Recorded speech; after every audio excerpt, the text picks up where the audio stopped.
I stood at the altar in my grandmother's lace dress, altered to fit my smaller frame, feeling the weight of 200 judging eyes on my back.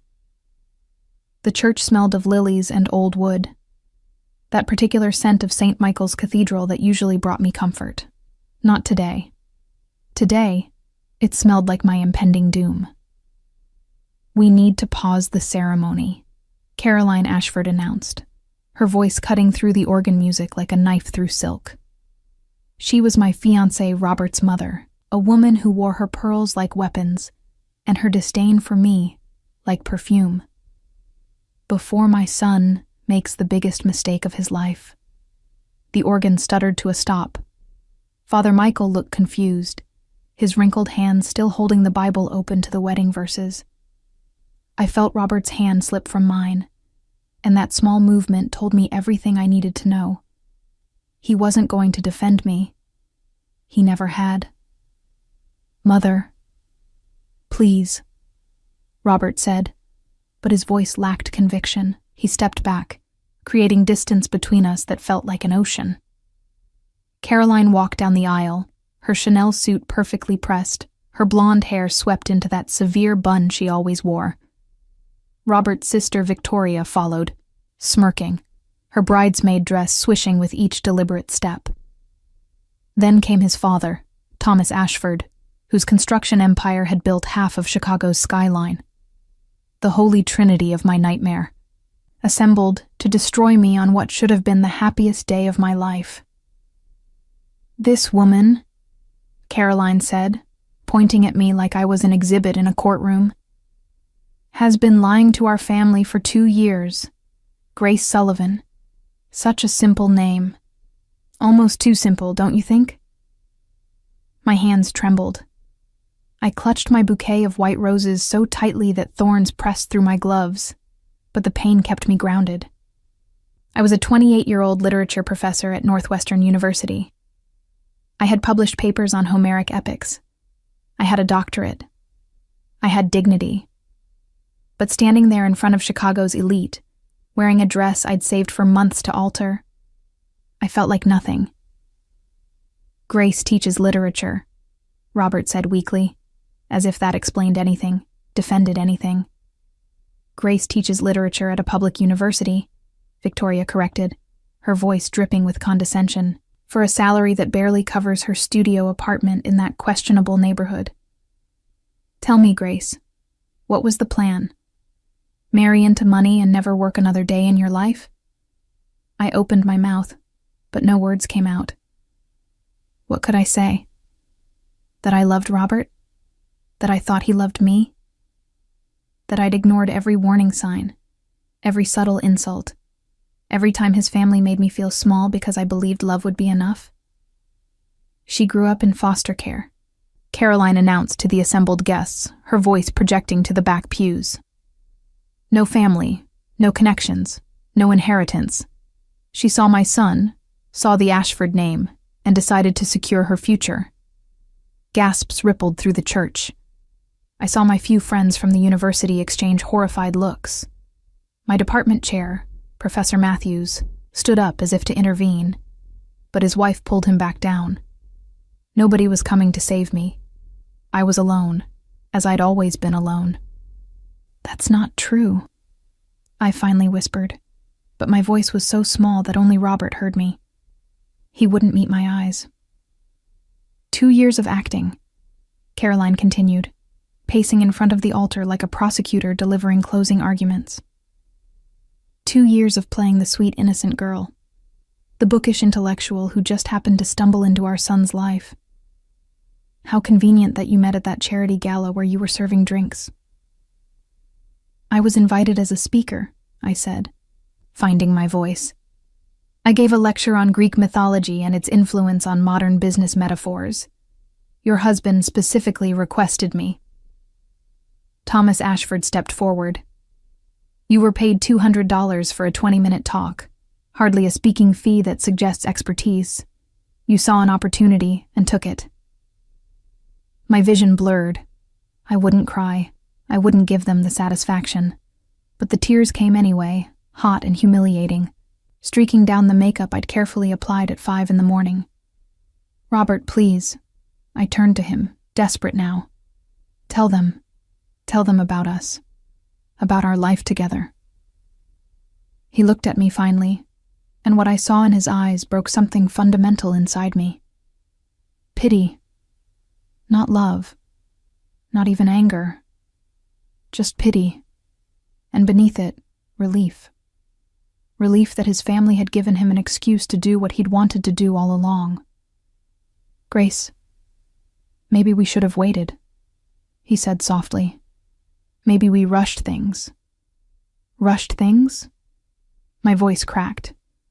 "We've been together for 2 years. You proposed to me. You chose this church. You chose today." At her insistence, Victoria chimed in. Always pushing, always planning. She had a timeline, and she stuck to it. The church doors burst open with such force that they slammed against the stone walls, the sound echoing through the cathedral like thunder. Every head turned. The organ player jumped.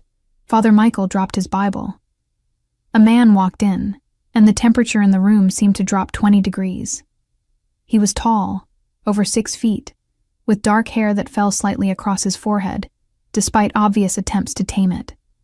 He wore a black suit that probably cost more than my annual salary, perfectly tailored to a body that suggested violence held barely in check. His face was striking in a way that made you forget to breathe. Sharp jawline, high cheekbones, full lips that looked like they rarely smiled. But it was his eyes that held me frozen.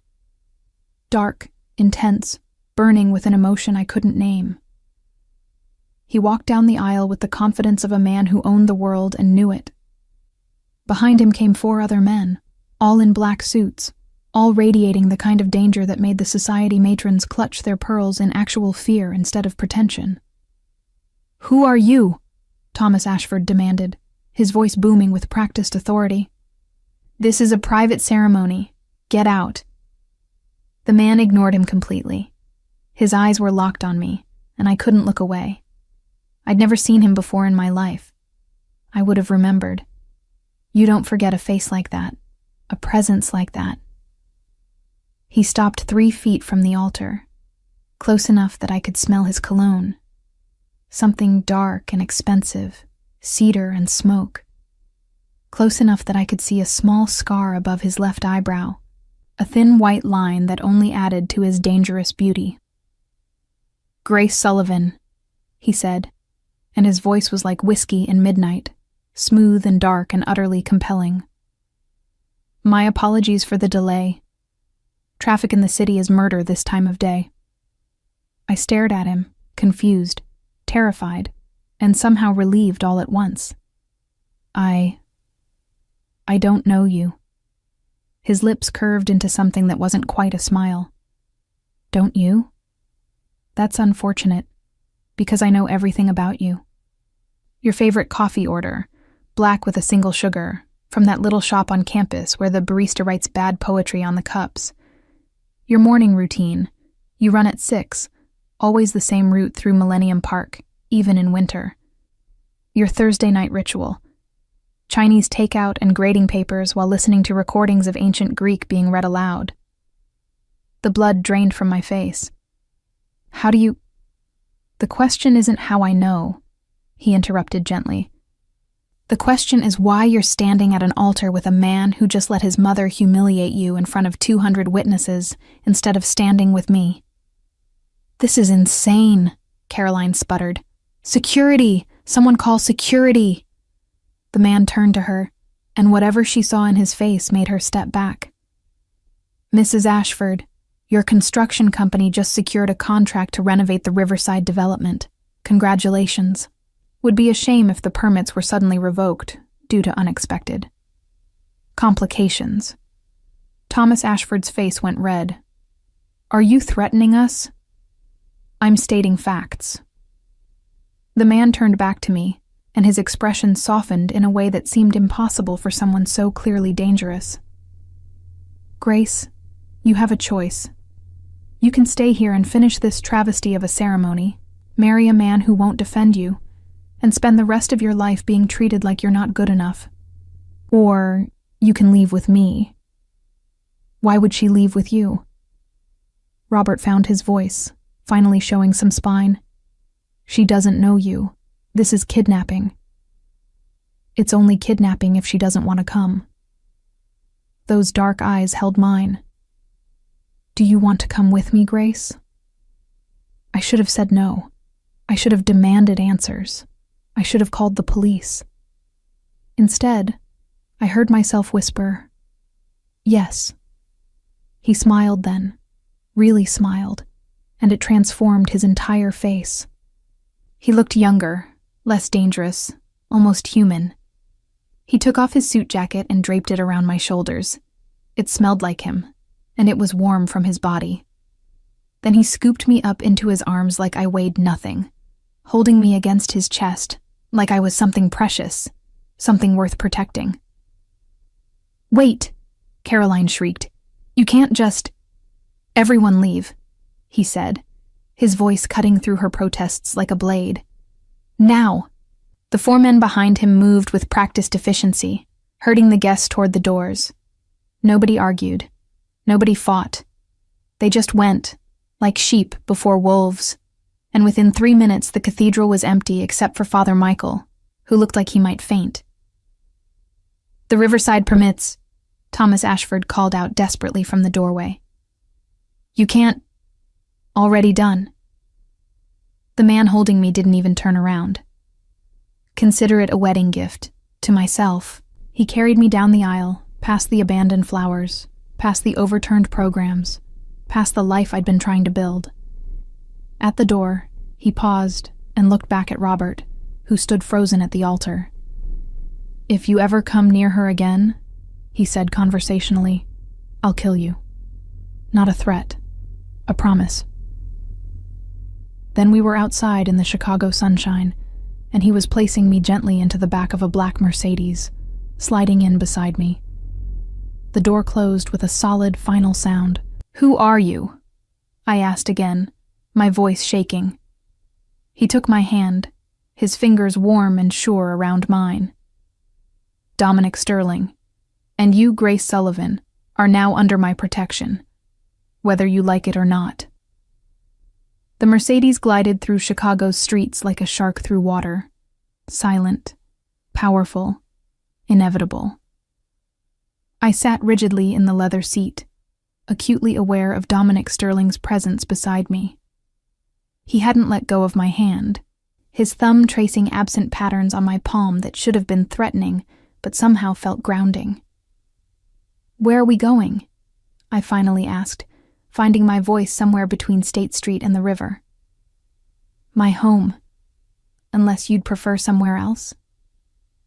He said it like a question, but the car didn't slow down. I prefer answers. I pulled my hand away, clutching his jacket tighter around my shoulders. The silk lining was cool against my skin, a stark contrast to the heat flooding my cheeks. You just crashed my wedding, threatened Chicago's third richest family, and carried me out of a church like some romance novel hero? He supplied, and there was amusement in his voice that made me irrationally angry. Criminal? I corrected sharply. You acted like a criminal, because that's what you are, aren't you? Dominic Sterling. I watched recognition dawn in his eyes, the realization that I'd placed his name, connected it to the whispers, the rumors, the occasional news story that got buried before it could gain traction. Dominic Sterling, who owned half the nightclubs in downtown Chicago.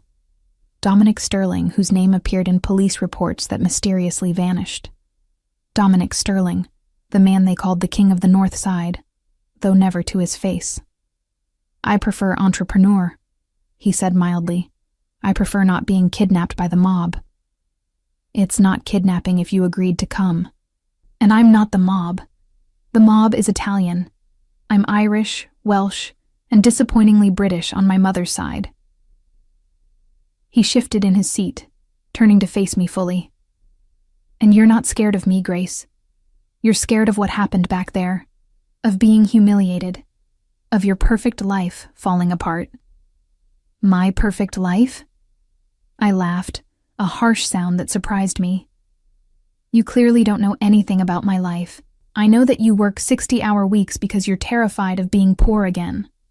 I know that you haven't taken a vacation in 3 years. I know that you kept dating Robert Ashford even after his mother made you cry at Christmas dinner, because you convinced yourself that love conquers all, and you could prove them wrong. His voice softened. I know that you're the strongest woman I've ever met, and you don't even realize it. The car pulled up to a building I recognized, the Sterling Tower, a gleaming monument of glass and steel on the waterfront. Of course he lived here. The penthouse probably had a view of the entire city, a throne room for a king. How long? I asked as the driver opened the door. How long have you been watching me? 6 months. He said it without shame, without apology. Since the day you saved my niece from those girls at your school. I froze, 1 foot out of the car. Sophia? Sophia Sterling is your niece? My brother's daughter. He died 2 years ago. Car accident, though the police report calls it suspicious. Dominic stepped out and offered his hand.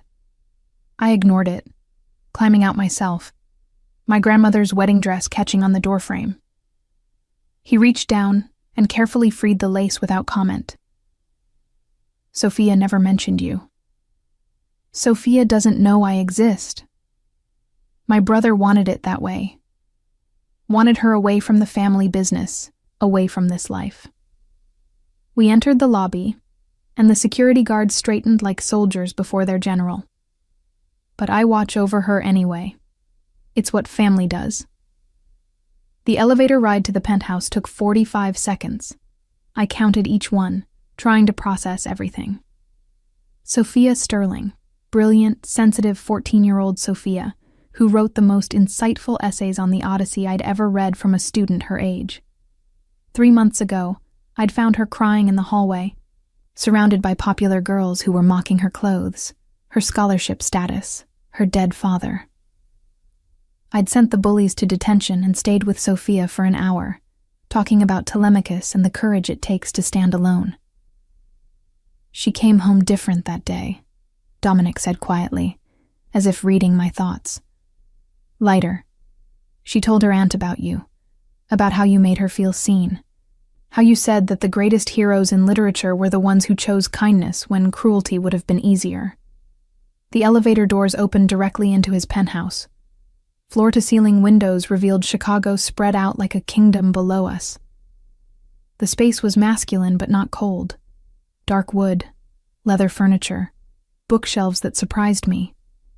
I saw first editions of Hemingway, Fitzgerald, even some ancient texts that looked genuinely old. You read Greek?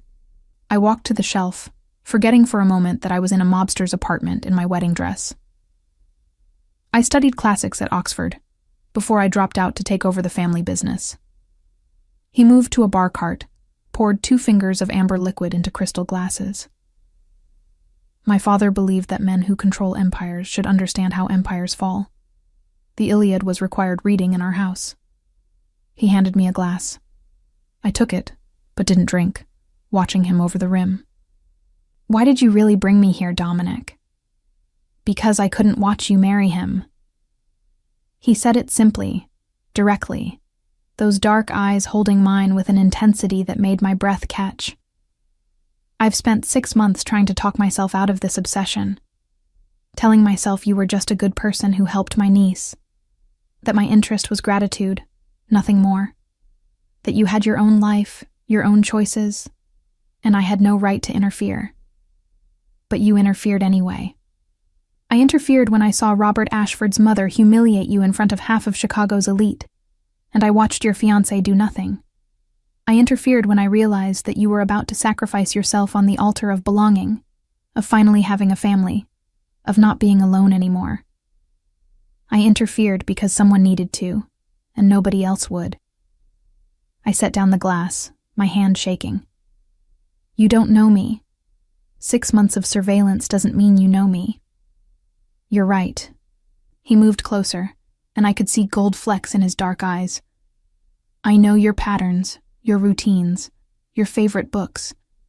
I know that you always take the long way home on Fridays because you pass by that Italian bakery, and the smell reminds you of a foster mother who was kind to you when you were 7.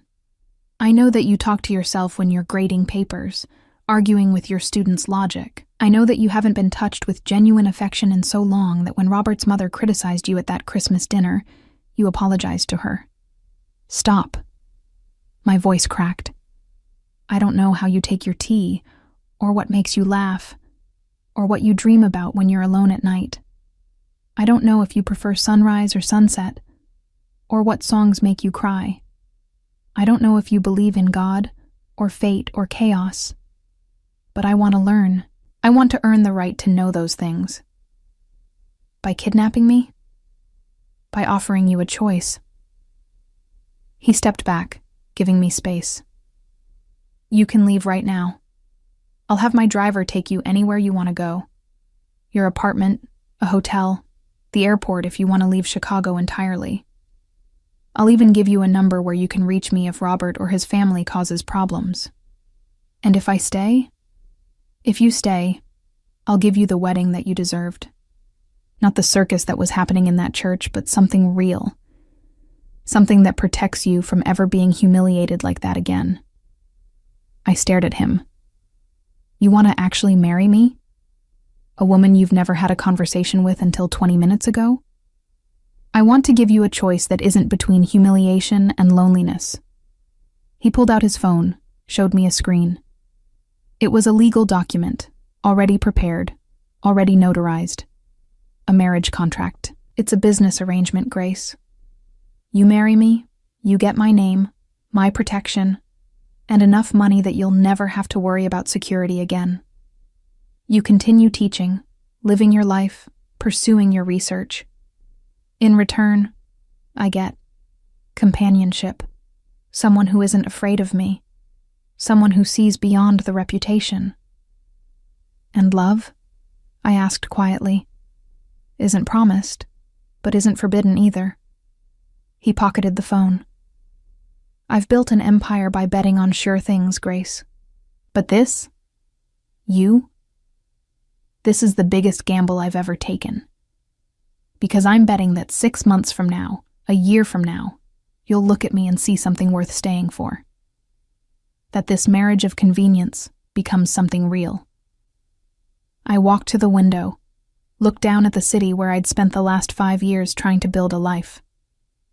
I thought about my tiny studio apartment with its leaky faucet, my department chair who kept hinting about budget cuts, the loneliness that had driven me into Robert's arms, that had made me ignore every warning sign because being wanted felt better than being alone. Why me? I turned back to face him. Really? There are thousands of women in Chicago. Why obsess over a literature professor who caught some bullies? Dominic was quiet for a long moment. Then he walked to the bookshelf, pulled out a worn paperback. The Odyssey, in Greek, with notes in the margins in a young boy's handwriting. My brother gave this to me when I was 16, and he was 21. Right before I had to make my first kill for the family business. He told me that Odysseus was a hero, not because he won the war, but because he spent 10 years trying to get home to the woman he loved. That real power isn't violence. It's the strength to stay human when the world wants to make you a monster. He handed me the book, and I saw tears in his eyes that he didn't try to hide. I didn't listen. I became exactly what the world expected. But then I saw you, defending my brother's daughter with nothing but words and conviction, and I thought, maybe it's not too late. Maybe there's still a way home. I held the book like it was made of glass. The pages smelled of old paper and time. You're asking me to be your Penelope. I'm asking you to be yourself, and to let me prove that I can be more than what I am. I should have said no. Should have walked out, gone back to my safe, small life. But I was 28 years old, and I'd just been humiliated at the altar by people I'd tried so hard to please. I was tired of being small, of being scared, of apologizing for existing. 1 year, I heard myself say. We try this for 1 year.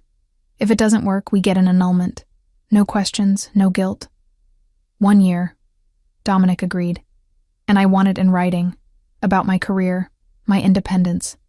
I'm not giving up my life to be your trophy wife. Agreed. Anything else? I looked at him. This dangerous, beautiful man who had just upended my entire existence. Teach me Greek, the way your brother taught you. I want to understand the notes in that book. He smiled, and it was like watching the sun break through storm clouds. Deal. We shook hands, formal as strangers making a business arrangement. But his touch was warm, and his eyes were soft. And somewhere in my chest, something that had been frozen for a very long time began to thaw. Dominic's penthouse had a guest room that was larger than my entire apartment. He showed me to it with surprising gentleness, pointing out the attached bathroom, the walk-in closet already filled with clothes in exactly my size, the window that overlooked Navy Pier. You planned this, I said, running my hand along silk blouses I'd never be able to afford on my own. You actually thought I'd come with you. I hoped. He stood in the doorway, hands in his pockets, looking suddenly uncertain.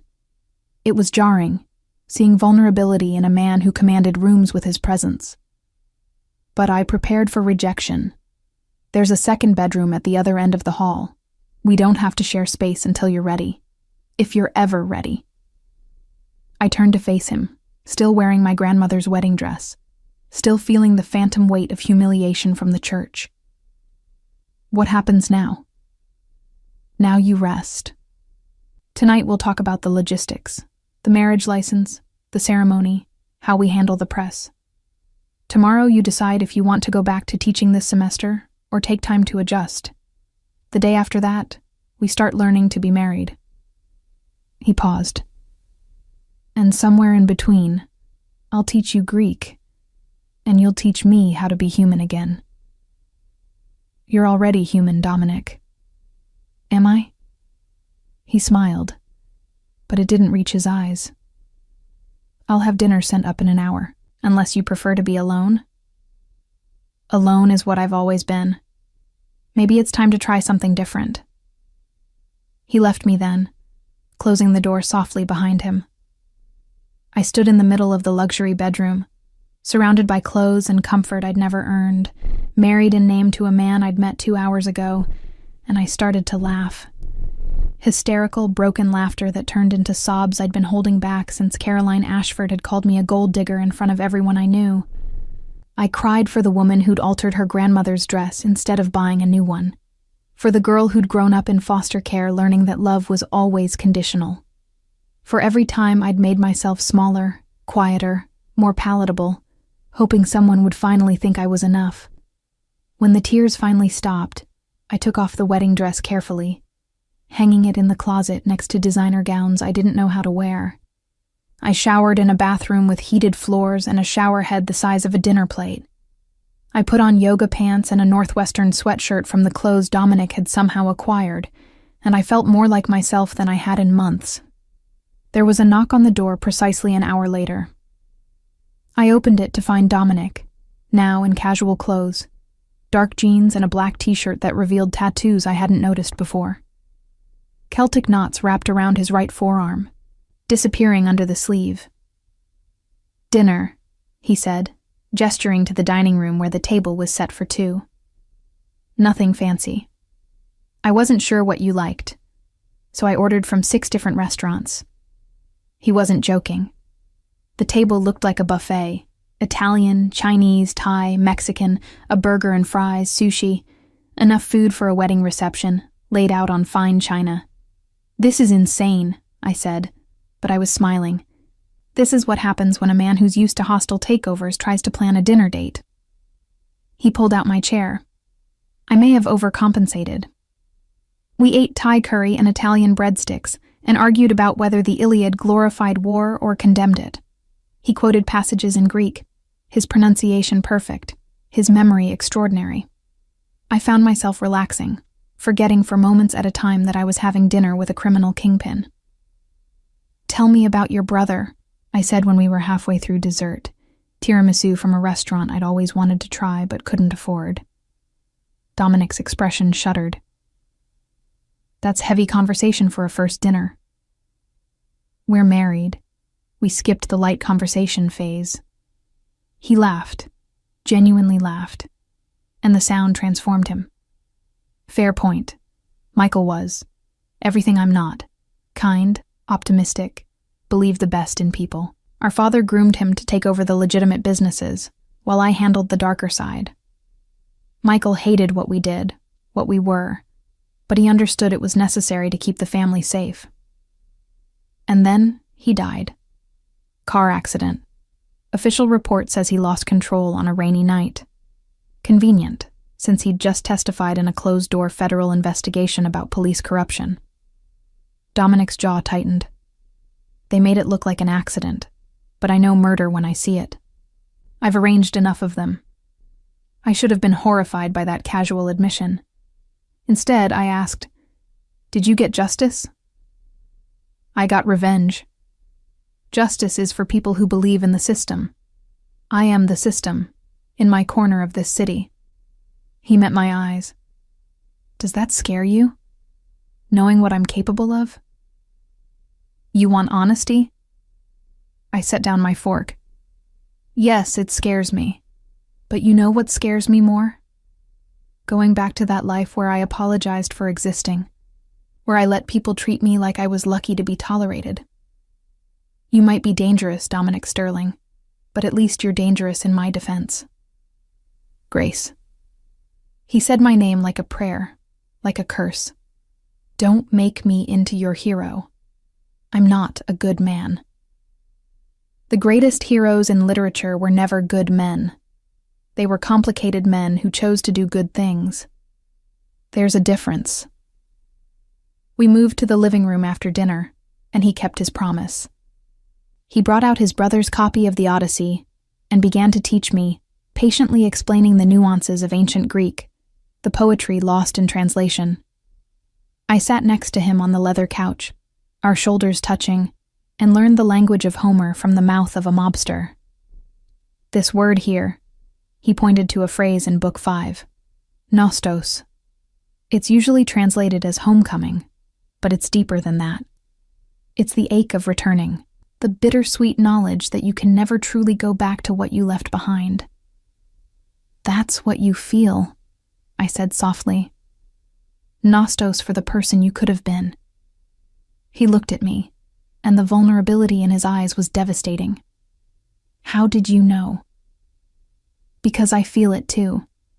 For the girl who believed in fairy tales before the world taught her they were lies." He reached out, slowly, giving me time to pull away. When I didn't, he cupped my face in his hand, his thumb brushing my cheekbone. "What if we're each other's nostos, the homecoming we've been searching for?" I leaned into his touch, letting myself want this, want him, for the first time. "Then we'd better make sure we don't lose each other." He kissed me then, soft and careful, like I was something precious, like I mattered. I kissed him back, tasting tiramisu and possibility, feeling his other hand come up to cradle the back of my head, his fingers tangling in my hair. When we broke apart, both breathing hard, he rested his forehead against mine. "I should tell you," he murmured, "that I'm not good at this, at relationships, at feelings, at being vulnerable. I'll probably mess this up 1,000 different ways." "Then I'll teach you," I whispered back. "The same way you're teaching me Greek. One word at a time, until we're fluent in each other." We fell asleep on the couch, his arms around me, the Odyssey open between us, and I dreamed of ancient heroes and modern monsters and the thin line between the two. The next morning, I woke to find Dominic already dressed, talking quietly on his phone in the kitchen. When he saw me, he smiled and held up a finger. 1 minute. I made coffee in a machine that probably cost more than my car. and listen to him destroy someone's life. I don't care about your excuses, Thomas. The permits are revoked. The investors are pulling out. By noon today, Ashford Construction will be filing for bankruptcy protection. A pause. Your wife humiliated my wife in a church. Did you think there wouldn't be consequences? He hung up, slipped his phone into his pocket, and poured cream in my coffee without asking. Good morning. Sleep well? You bankrupted Robert's family overnight? I took the coffee, noting that it was perfect, exactly how I liked it. I expedited an inevitable outcome. The Ashfords were over-leveraged and poorly managed. I simply accelerated their downfall. He leaned against the counter, watching me with those dark, assessing eyes. Does it bother you? It should. I sipped the coffee, letting the warmth ground me. But honestly, after what they did yesterday, I'm more bothered by how not bothered I am. Welcome to the dark side, Professor Sullivan. We have excellent coffee and questionable morals. We spent the morning at City Hall, getting the marriage license. Dominic had obviously called ahead. We bypassed every line, every bureaucratic hurdle. The clerk who processed our paperwork didn't ask questions, just smiled nervously and congratulated us. Within an hour, we were legally able to marry. When? I asked as we left the building. Dominic's hand on the small of my back, proprietary and protective. When what? When do we actually get married? Sign the papers? Make it official? He stopped walking, turned to face me on the steps of City Hall. Behind him, Chicago rushed by. Cars, people, lives intersecting and diverging like threads in a cosmic loom. Whenever you're ready, tonight, tomorrow, next week, this is your choice, Grace. I thought about my empty apartment, my uncertain career, the humiliation still raw from yesterday.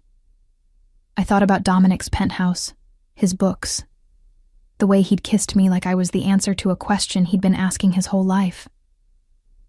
Tonight, I decided. Let's do it tonight. No guests, no ceremony, just the legal requirement. You and me and the commitment we're choosing. And after? He asked quietly. After we're married, what then? Then we figure it out. Together.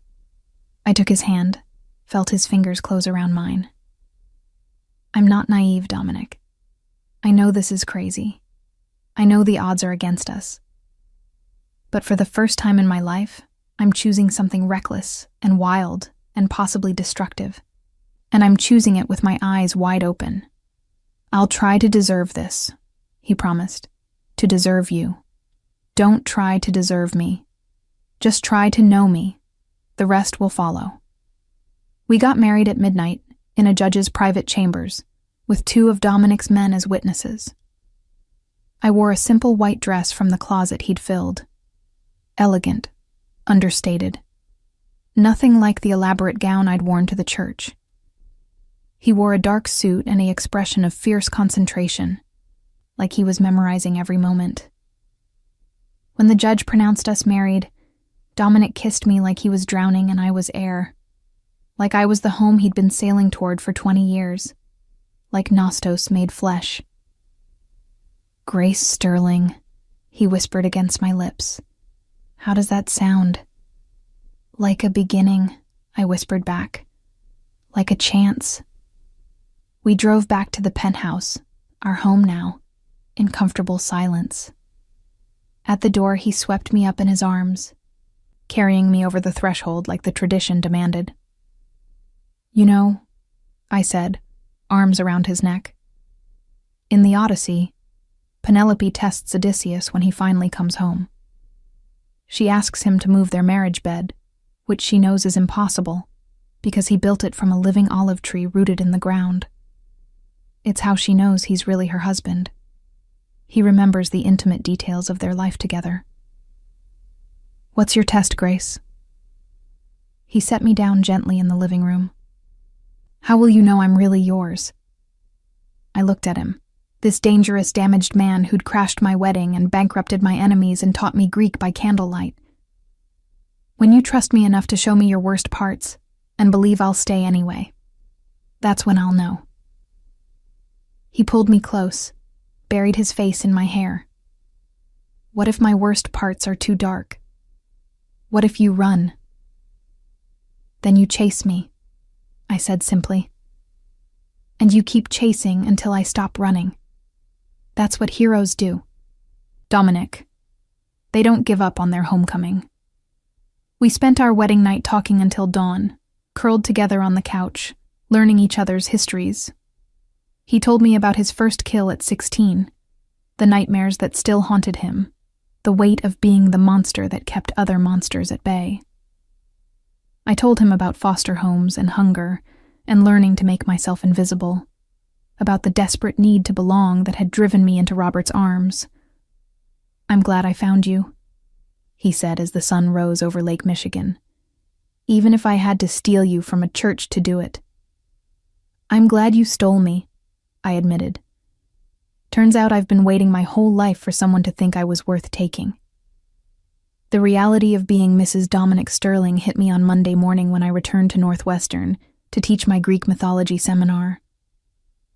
The department secretary's eyes went wide when she saw me, and within minutes, Professor Matthews was asking me to step into his office. "Grace," he said, closing the door carefully, "there are rumors about your wedding this weekend, about Dominic Sterling. They're not rumors if they're true." I sat in the chair across from his desk, spine straight, channeling every ounce of confidence I didn't quite feel.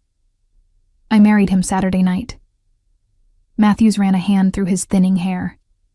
"Do you understand who he is? What he represents?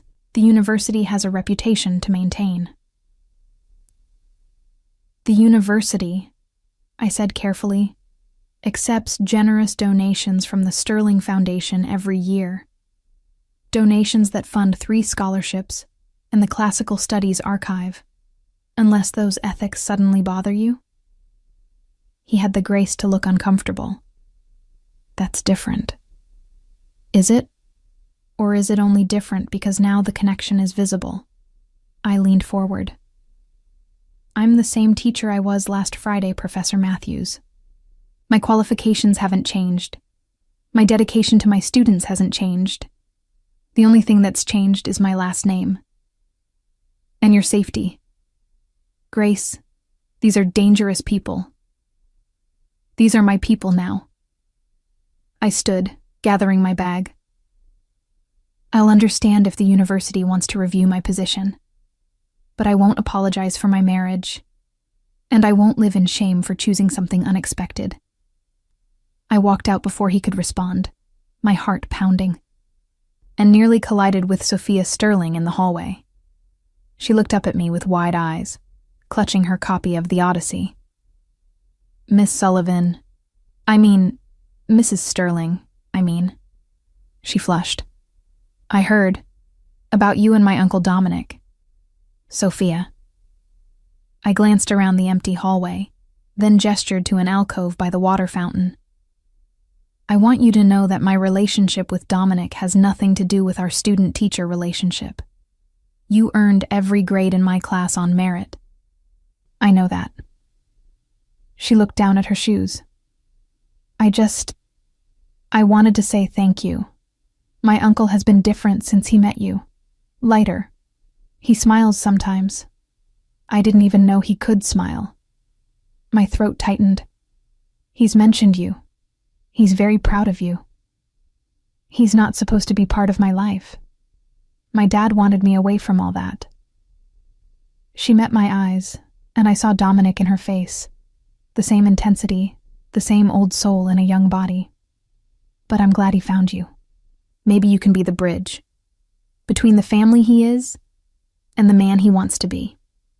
She walked away before I could respond, leaving me standing in the alcove, realizing that this marriage wasn't just about Dominic and me. It was about everyone connected to us, everyone affected by the choices we made. My seminar was surreal.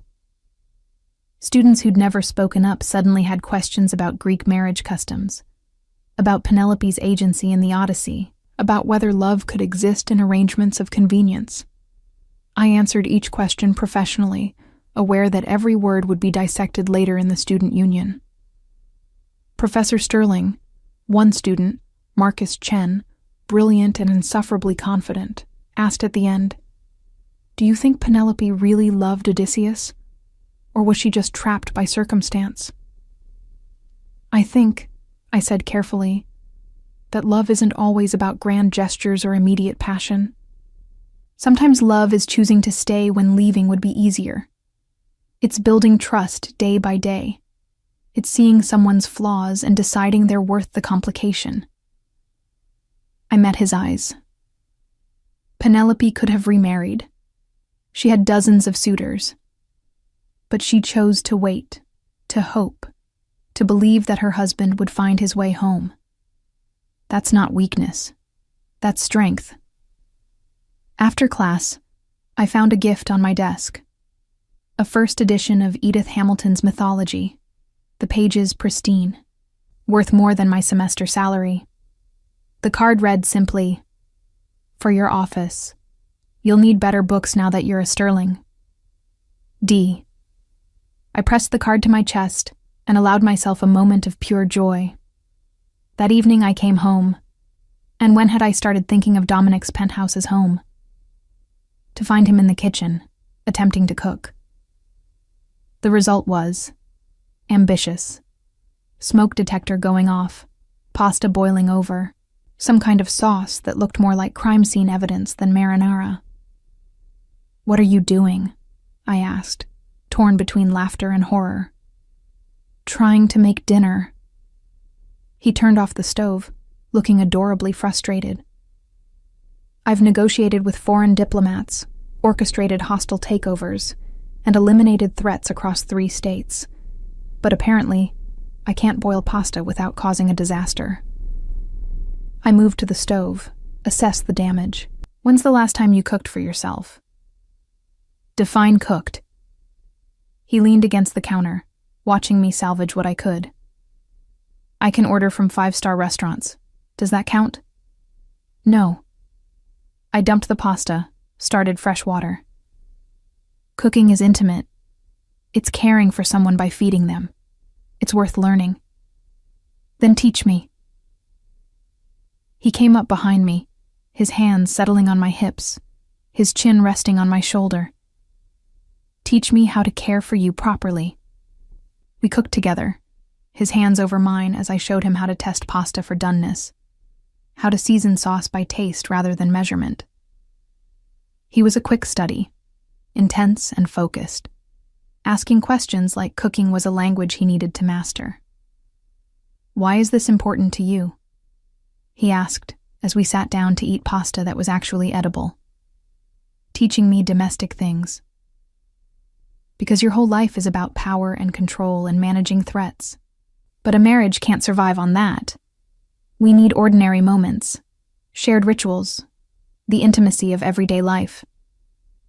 I twirled pasta on my fork. "Plus, I refuse to eat takeout every night for the rest of my life." He smiled. "Noted. What else do you refuse?" "I refuse to be decorative. I refuse to quit my job. I refuse to become someone I'm not just because I married into money and power." I met his eyes.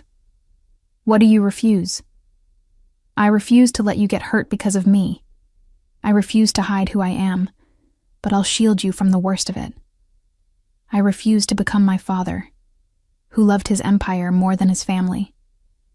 He reached across the table, took my hand, and I refused to waste this second chance at being human. We cleaned up together, and he told me about his day, meetings with legitimate business partners, a charity board he sat on for appearances, and then, more quietly, about a territorial dispute with a rival family that was escalating. "How do you handle it?" I asked, drying dishes that probably cost more than my car. "The violence, the moral ambiguity. I compartmentalize. The man who negotiates drug territories isn't the man standing in this kitchen with you. They exist separately. He put away the last plate. But lately, the walls between those identities are thinning. You're bleeding through into all my compartments. Is that a bad thing? It's a dangerous thing. Men who rule my world can't afford to care too much. Caring creates vulnerabilities. He pulled me close, his forehead resting against mine. But I'm starting to think that maybe vulnerabilities are worth it if they come with you. Later, in bed, we'd graduated to sharing a room, though he kept a respectful distance. I lay awake listening to him breathe. His back was covered in scars I'd glimpsed but never asked about. His sleep was restless, punctuated by nightmares he never discussed. "Dominic," I whispered, "are you awake?" "Always, when you're near." His voice was rough with sleep. "What's wrong?" "Nothing's wrong. I want you to know that I see you. All of you. The parts you think are too dark, too damaged. And I'm still here." He turned to face me, and even in the darkness, I could see the shine of tears in his eyes. "Grace, I've done terrible things. Things that would make you hate me if you knew the details." "Then tell me. Not tonight. Not until you're ready. But eventually, tell me everything. Because I meant what I said at the wedding. Your worst parts don't scare me away. They just make me want to understand you better."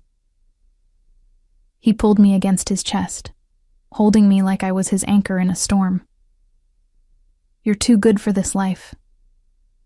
I'm exactly right for this life. I just approach it differently." I pressed a kiss to his collarbone. "Now sleep. Tomorrow I'm teaching you how to make breakfast. You're really committed to this domestic reformation, aren't you? Someone has to civilize you. Might as well be your wife." The next few weeks fell into a rhythm. I taught classes, graded papers, and slowly integrated into Dominic's world.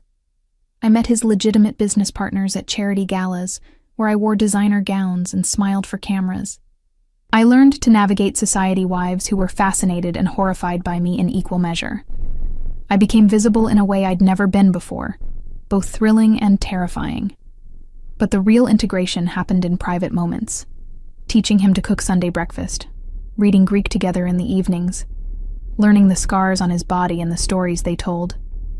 Watching him learn to be gentle, to be vulnerable, to be something other than the king of the North Side. 3 weeks after our midnight wedding, I was grading papers in the living room when Dominic came home early, his face tight with controlled rage. Blood spattered his shirt sleeve. "What happened?" I set aside my papers. "Business." He started toward the bedroom, then stopped. "You don't need to know the details. Dominic." I followed him. "I'm your wife. I chose this life with eyes open. Don't start hiding things now because you think I'm too delicate." He turned, and the look in his eyes was pure danger. "Grace, I just killed a man. Shot him in the head because he put hands on one of my dealers. There are no clean versions of this story. There's no way to make it palatable." I took a breath, steadied myself. Did he deserve it? Does anyone deserve death? Who am I to play God? He laughed bitterly. "But by the laws of my world, yes. He broke protocol. He endangered my people. So I eliminated the threat. Then go shower, change your clothes, and then come have dinner with me, and we'll talk about my terrible student essays and your Greek pronunciation, and we'll be normal for a few hours." I reached up, cupped his face. "You're allowed to be both men, Dominic, the king and the husband. I can hold space for both." He kissed me then, deep and desperate, tasting like violence and need. When he pulled back, his eyes were wet. "How are you real?" "I'm real because you made me real. You gave me permission to be brave." I smiled. "Now go shower. You're getting blood on my favorite rug." That night, we crossed a threshold. After dinner, after Greek lessons, after he'd finally relaxed, I took his hand and led him to our bedroom. We'd been sleeping beside each other for weeks, careful and chaste, letting trust build. "Grace," he said carefully, "we don't have to. I want to." I turned to face him. "I want you, not because I feel obligated, but because I choose this. I choose you. All of you." He undressed me slowly, reverently, like I was something holy. His touch was gentle despite the violence in his past, his kisses soft, despite the blood he'd spilled hours before. And when we finally came together, it was with a tenderness that made me cry. "Why are you crying?" he whispered, still moving inside me, his forehead pressed to mine. "Because I've never felt this safe," I whispered back. "Never felt this wanted, this whole." Afterward, we lay tangled together, and he traced patterns on my skin. "I love you," he said quietly. "I know it's too soon, and I know you didn't ask for declarations, but I need you to know, in case something happens to me, in case this life catches up. I need you to know that you changed everything." "I love you too," I admitted, "and nothing's going to happen to you because I won't allow it. I didn't survive foster care and academia and wedding day humiliation just to lose you to your dangerous life." He laughed, the sound full of wonder. "You're going to be the death of me, Grace Sterling. Or the life of you," I corrected. "Nostos, remember? I'm your homecoming." The Ashford family didn't go quietly into bankruptcy. 2 months into my marriage to Dominic, Robert called my office phone. I stared at his name on the caller ID for 3 rings before answering. "Grace." His voice was strained, desperate. "Please, I need to talk to you." "We have nothing to discuss, Robert. My family is being destroyed. My father's company is finished. My mother's society friends won't return her calls. Victoria had to move back home because she can't afford her apartment anymore." A pause. "This is your husband's doing. This is consequences." I leaned back in my office chair, surprised by how little I felt. "You let your mother humiliate me in front of everyone we knew. You said nothing while she called me a gold digger and accused me of trapping you. What did you think would happen?" "I thought you'd understand. My mother was protecting our family." "From what? From me?" I laughed, sharp and bitter. "I was never a threat, Robert. I was a woman who loved you, who would have made your family stronger if you'd let her. But you were too weak to stand up for me, and now you're too weak to accept responsibility for that choice. Grace, please. If you ever cared about me, call him off. Tell Dominic Sterling to leave my family alone." "Why would I do that?" "Because you're a good person. Because mercy is what separates us from people like him." I was quiet for a long moment, thinking about Dominic teaching me Greek by candlelight. Dominic learning to cook breakfast because it mattered to me. Dominic holding me through nightmares about being abandoned. Dominic, who'd shown me more genuine care in 2 months than Robert had in 2 years. "You're right," I said finally. "I am a good person. That's why I'm going to give you advice that might save what's left of your dignity. Stop blaming your failures on other people. Take responsibility for the company's poor management, your mother's cruelty, and your own cowardice.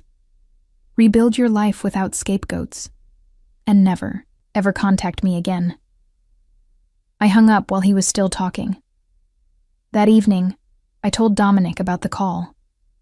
He listened quietly, his expression unreadable, while I relayed the conversation. "Do you want me to stop?" he asked when I finished. "Let up on the Ashfords? Do you want to stop?" "I want whatever makes you happy, Grace. If destroying them no longer serves you, I'll redirect my attention elsewhere." I considered this. The old Grace, the one who'd worn her grandmother's altered dress and apologized for existing, would have said yes.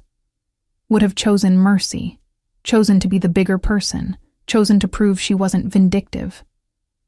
but I wasn't that woman anymore. "Keep going," I said.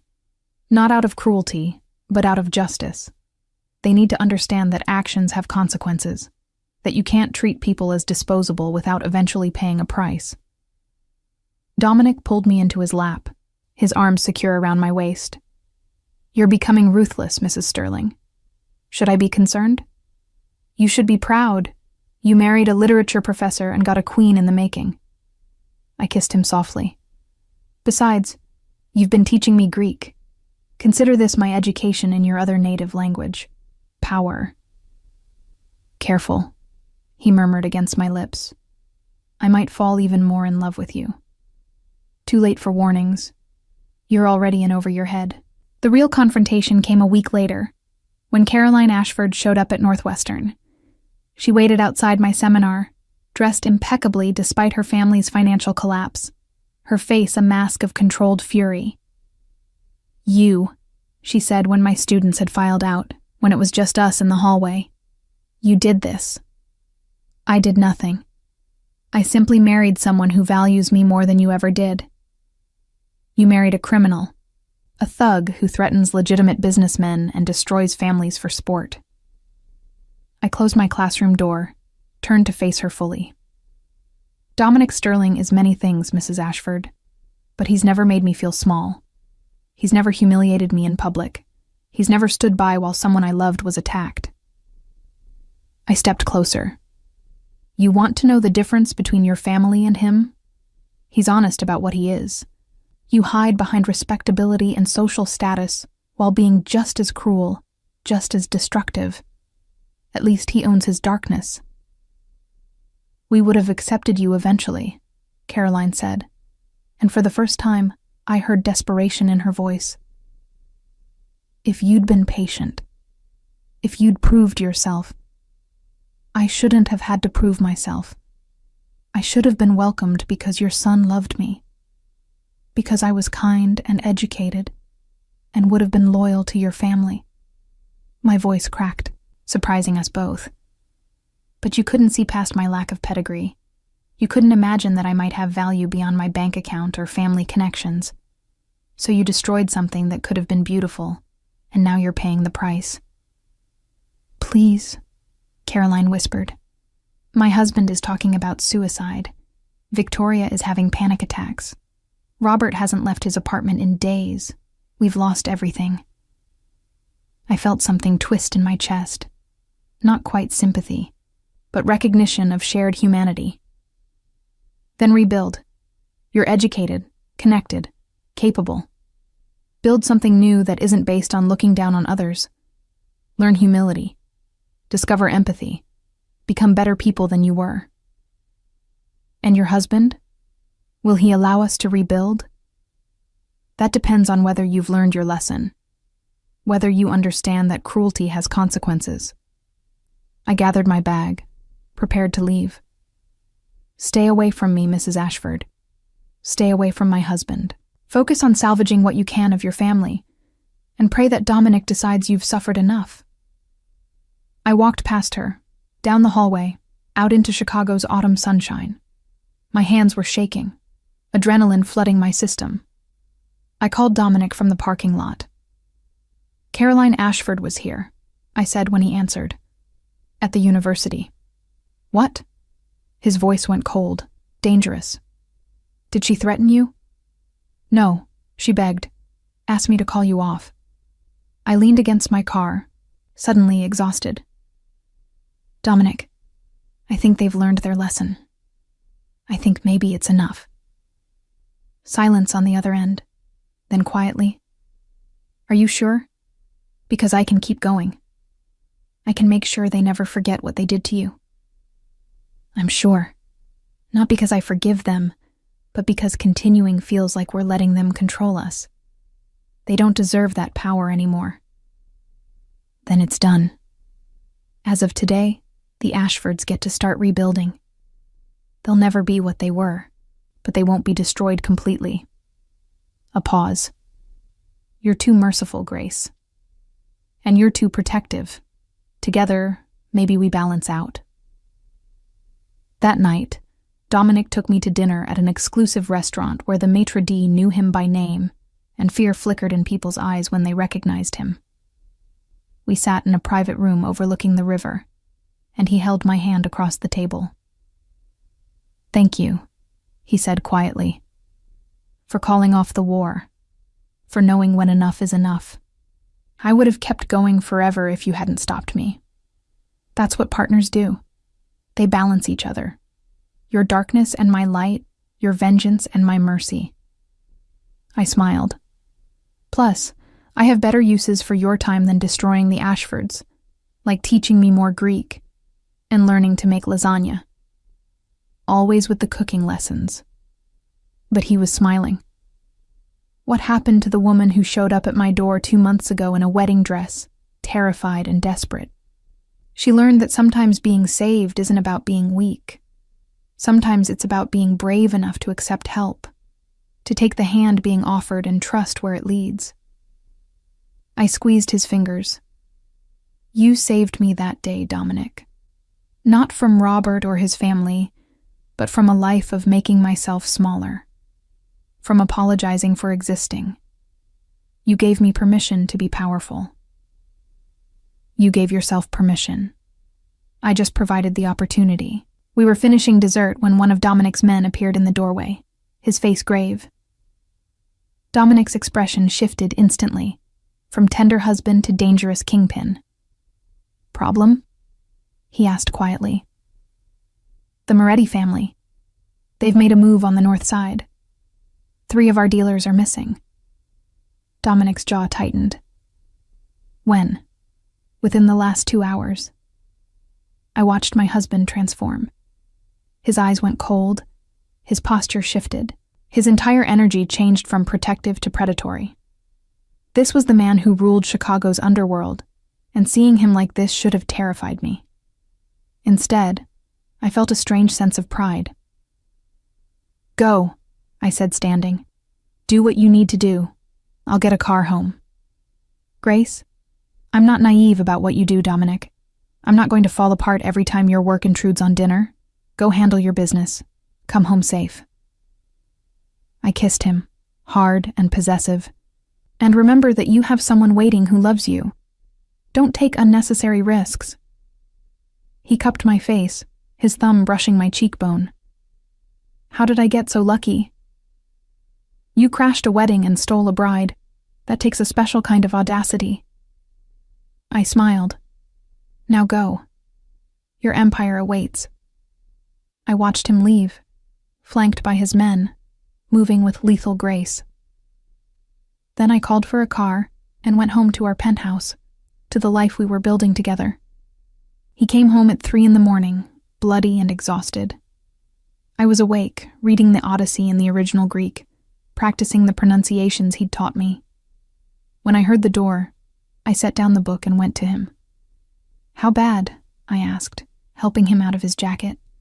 2 of our dealers are dead. The 3rd we recovered. The Morettis won't be a problem anymore." He said it flatly, and I could see the weight of it in his eyes, the cost of being who he was. I led him to the shower, helped him wash away the blood and violence. I didn't ask for details, didn't demand explanations. I just cared for him, this complicated man who'd chosen me, who'd given me a kingdom, and asked only for my companionship in return. In bed, he held me tight, his face buried in my hair. "I killed 3 men tonight," he whispered. "Shot them without hesitation, without remorse. What does that make me?" "Human," I whispered back. "Flawed and complex, and trying to survive in a world that doesn't allow for gentleness.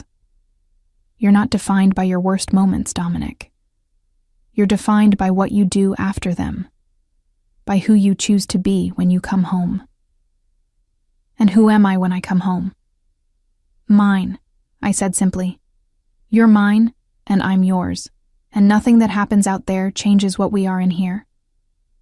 He kissed me then, desperate and searching, and we made love with an urgency born of mortality and fear. Afterward, he finally slept, and I watched the sun rise over Lake Michigan, thinking about heroes and monsters, and the men who are somehow both. 6 months after Dominic Sterling crashed my wedding and declared me his bride, I stood in front of Northwestern's Board of Trustees defending my position. The meeting had been called because of concerns about faculty conduct and appropriate associations. Translation: they were uncomfortable with a professor married to a known criminal, regardless of how much money his foundation donated.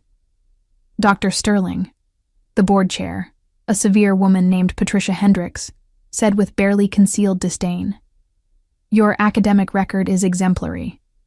Your student evaluations are consistently outstanding. However, the university must consider its reputation and the safety of its students." "Has my marriage affected my teaching?" I asked calmly. "Have my students complained? Has my research suffered?" "That's not the point. That's exactly the point." I stood, placing my hands on the conference table. "You're suggesting I should be punished for my private life despite maintaining professional excellence. You're telling me that a woman's career should be contingent on her husband's occupation. Do you apply the same standard to male faculty?" "Because Professor Walsh's wife works for a pharmaceutical company currently under federal investigation, and I don't see him being called before this board." Patricia's face flushed. "This is different. It's only different because you're afraid of Dominic Sterling's reputation. But let me be very clear. My husband has never interfered with my work. He has never threatened anyone at this university. He has never done anything except support my career unconditionally." I met each board member's eyes. "If you terminate my employment based on my marriage, you're opening yourselves to a discrimination lawsuit that will make national headlines. And unlike Robert Ashford's family, I now have the resources to fight." Professor Matthews, who'd been silent until now, spoke up. "Perhaps we're being hasty. Dr. Sterling has done nothing wrong. She's an asset to this department and university." It took another hour of deliberation, but ultimately the board agreed I could keep my position. As I left the meeting, Patricia caught up with me in the hallway. "You've changed," she observed. 6 months ago, you would have apologized and resigned. 6 months ago, I thought making myself smaller would keep me safe. Now I know that safety comes from taking up space, from refusing to apologize for existing." I smiled. My husband taught me that, among other things. That evening, I came home to find Dominic in the kitchen, actually cooking dinner. Properly cooking, not burning. He'd been practicing in secret, wanting to surprise me. "Chicken marsala," he announced proudly, presenting a plate that looked genuinely edible. "I followed your instructions exactly." I tasted it, letting the flavors settle. It was good, really good. "You've been practicing without me. I wanted to be able to care for you the way you care for me." He sat across from me, watching anxiously for my reaction. "Is it okay?" "It's perfect." I reached across the table for his hand. "The board tried to fire me today." His expression darkened instantly. "What?" "They were concerned about my association with you, but I fought back, and I won. Used the resources you've given me to defend myself." I squeezed his fingers. "Thank you for that. For teaching me that I'm allowed to be powerful." "Grace, if my reputation is damaging your career." "Your reputation is irrelevant to my career. My work speaks for itself. Today just proved that I'm finally brave enough to let it." I smiled. "Besides, being married to the King of the North Side has advantages, like board members being too scared to cross me." He laughed, that genuine sound that I'd grown to love. "You're terrifying when you want to be." I learned from the best. We were finishing dinner when Sophia showed up, unannounced, her face tear-streaked. Dominic immediately went to her, gentle in a way that still surprised me even after 6 months. "What's wrong, Piccola?" he asked, leading her to the couch. "The girls at school found out, about you being my uncle, about what you do." She looked at me desperately. They're saying horrible things, that my family is criminals, that I don't belong at Northwestern Prep. I sat beside her, taking her hand. Do you remember what we talked about in class? About Telemachus? She nodded, sniffling. Telemachus was the son of Odysseus, the great hero. But for the first 20 years of his life, everyone treated him like he was nobody. Just a boy whose father had abandoned him. They tried to steal his inheritance, marry his mother, take everything his family had built. I brushed tears from her cheek. But Telemachus didn't let their opinions define him. He went on his own journey. He became his own hero. And when his father finally came home, Telemachus fought beside him as an equal. You're saying I should be proud of Uncle Dominic? Sophia asked quietly. I'm saying you should be proud of yourself. Your uncle loves you enough to stay away from your life, to protect you from his world. That's sacrifice. That's love. I glanced at Dominic, whose eyes were suspiciously bright. And the girls who are judging you? They're like the suitors in the Odyssey. Small-minded people who can only see power and reputation, who miss the humanity underneath. Sophia threw her arms around me, sobbing. I'm so glad he found you. I'm so glad you're my aunt now. Over her head, Dominic mouthed, I love you. I mouthed back, I know. We kept Sophia for dinner, and she told us about school, about her own writing. She wanted to be a novelist. Dominic listened with fierce attention, asking questions, encouraging her dreams. Watching him with his niece, I saw the man he could have been, the gentleness that survived despite everything. After she left, Dominic pulled me into his arms. You're good with her. Natural. She's a special kid, smart, creative, sensitive. She just needs people who see her potential. Like someone else I know. He kissed my forehead. Grace, I need to tell you something. About my brother. About the night he died. We sat on the couch, and he told me everything. How Michael had been working with federal prosecutors, building a case against corrupt police officers who were taking bribes from rival crime families. How someone had found out, had arranged the accident. How Dominic had spent 2 years hunting down everyone responsible, eliminating them one by one. The last man died 3 weeks ago, he said quietly. A police captain. I made it look like a heart attack. His family will never know the truth. Will never have to carry the shame of his corruption. Do you feel better? I asked. Now that they're all gone?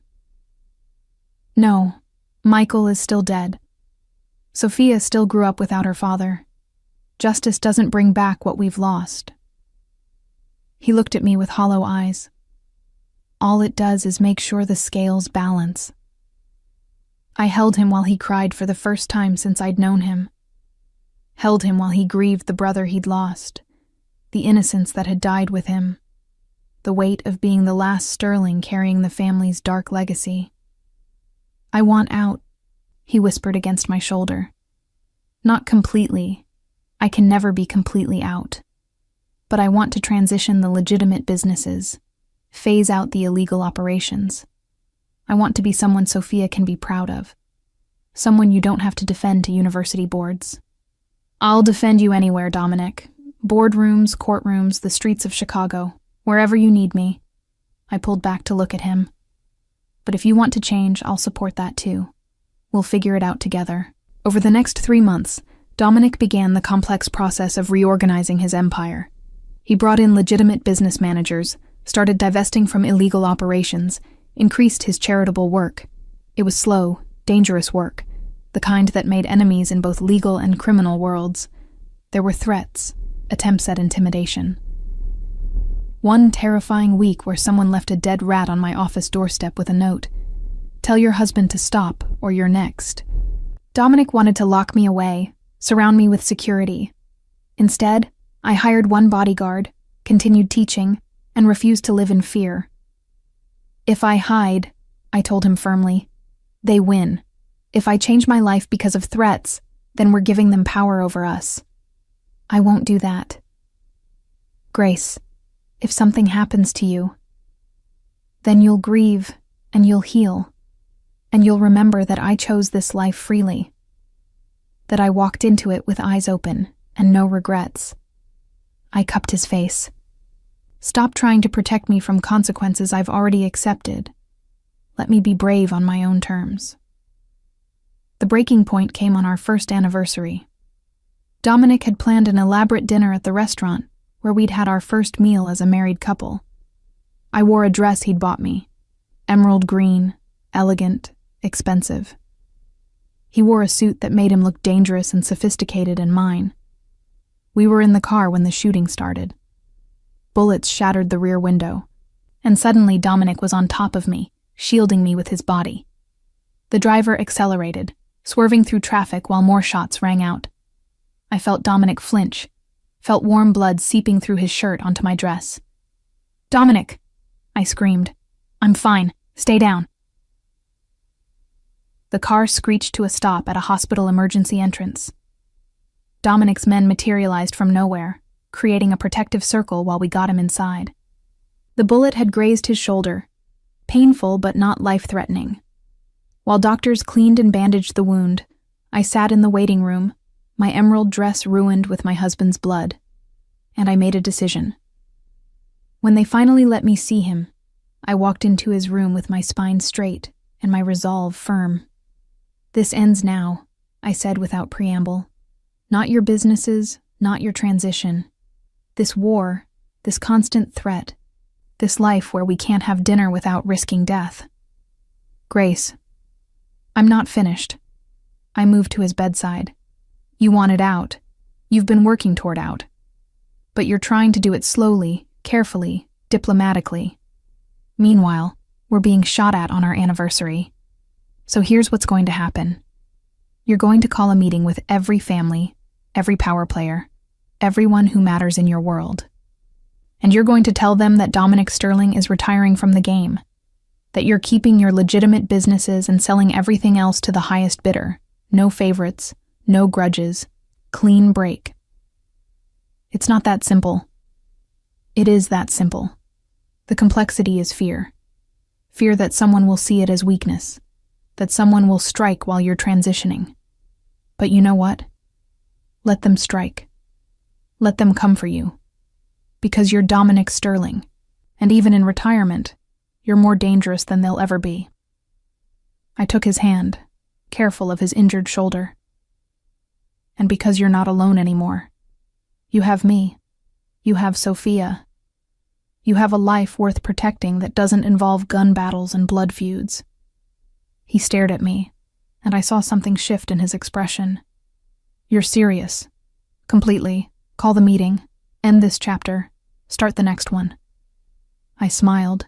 "Or did you think you married a woman who'd be content watching you bleed in the back of a car for the rest of our lives?" "I love you," he said, wonder in his voice. "God, I love you." "Then love me enough to choose life. Choose us. Choose the future instead of the past." The church burned beautifully. St. Michael's Cathedral, where Caroline Ashford had humiliated me, where Robert had stood silent while his family destroyed me, where my old life had ended in shame. It burned like a funeral pyre for everything I used to be. "You really burned down a church?" I asked, watching flames dance in Dominic's dark eyes. Technically, the insurance will call it faulty wiring, and technically it had been deconsecrated last year for renovations. He pulled me closer, both of us standing in the parking lot of what would soon be ash. "But yes, I burned down the church where my wife was insulted. Is that too much?" "It's absolutely too much." I kissed him, and I love you for it. We'd gotten married again that night, 3 in the morning in an ancient library downtown, surrounded by books that had witnessed more history than we could imagine. Dominic had arranged everything: a judge, witnesses, a violinist playing Baroque music among the stacks. My dress had been simple white silk. His suit had been black. And when he'd placed a ring on my finger, a ring with diamonds he'd stolen from Robert Ashford's family safe during the bankruptcy proceedings, I'd laughed until I cried. Something borrowed, something blue, something stolen from your ex-fiancé? I'd asked. I prefer to think of it as redistributed wealth. He'd kissed my hand, reverent. You married me in a judge's chambers the first time. I wanted to give you something memorable for the second. Second time's the charm, second time's the truth. First time was rescue. This time is choice. Pure, informed, eyes wide open choice.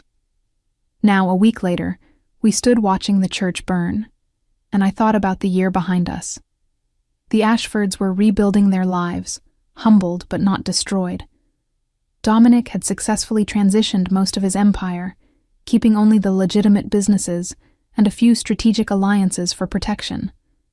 I'd been promoted to associate professor and published a paper on marriage contracts in Homeric epic that had gotten surprising attention. Sophia was thriving, writing a novel about a girl who discovers her uncle is secretly protecting her from monsters, both literal and metaphorical. She'd asked to interview both of us for research. We'd told her edited versions of our story, enough truth to be useful without traumatizing a 14-year-old. Think we'll survive? I asked, leaning against my husband's chest. Marriage, I mean. The real kind, not the convenience kind. I think we'll do more than survive. His arms tightened around me. I think we'll build something that makes myths look like rough drafts. A love story that starts with revenge and church burning and ends with two people who choose each other every single day. That's very romantic for a retired crime lord. That's very sarcastic for a literature professor. We watched the last of the church collapse, and I thought about Nostos, that aching Greek word for homecoming that Dominic had taught me our first night together. We'd both found our way home, not to places, but to each other. I was his Penelope, he was my Odysseus, and our story was messy and complicated and absolutely ours. Ready to go home? He asked as fire trucks finally arrived, as dawn began to break over Chicago. Always, I said, as long as home is wherever you are. We drove back to our penthouse, to our life of teaching Greek and cooking meals and building a future that neither of us had expected. And if sometimes Dominic still handled problems with methods that weren't entirely legal, and if sometimes I encouraged him because some people really did deserve consequences, well, that was between us and the gods. After all, the greatest love stories in literature were never about perfect people. They were about complicated people choosing to be better versions of themselves, together. And we were writing our own epic, one day at a time.